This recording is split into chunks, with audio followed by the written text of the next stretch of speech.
Menteri ESDM Bahlil Lahadalia menyerahkan temuan KPK soal kasus tambang ilegal di dekat Mandalika, Lombok, Nusa Tenggara Barat untuk diproses oleh aparat penegak hukum.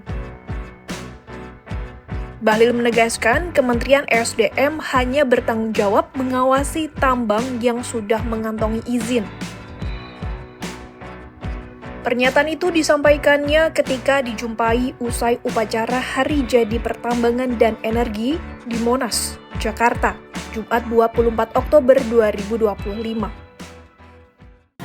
ESDM itu mengelola tambang yang ada izinnya, ya. Kalau nggak ada izinnya, proses hukum aja. Proses hukum. Itu udah ada koordinasi belum, Pak? Saya belum dapat laporan, ya.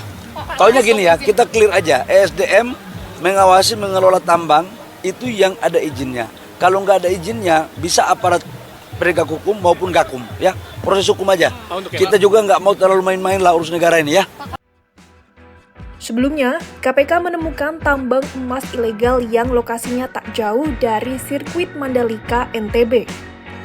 Temuan itu diperoleh setelah KPK menerima laporan bahwa terjadi pembakaran tempat perkemahan tambang emas yang diisi orang-orang dari Cina sejak Agustus 2024. Kemudian pada 4 Oktober 2024, tim KPK pergi ke Sekotong, Lombok Barat dan menemukan informasi bahwa tambang emas itu bisa menghasilkan 3 kg emas dalam sehari.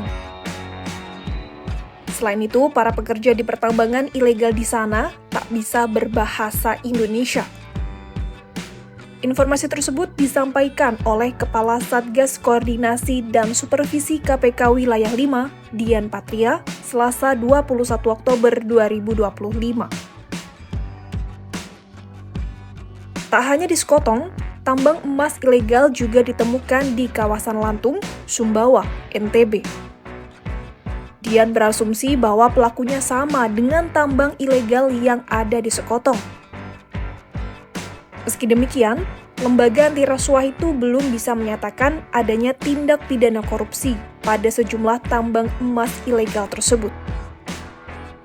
Namun, Dian menyebut KPK mendorong agar aturan terkait kehutanan dan lingkungan ditegakkan. Dian juga mengaku terkejut mendapat informasi ada tambang emas tak jauh dari Mandalika.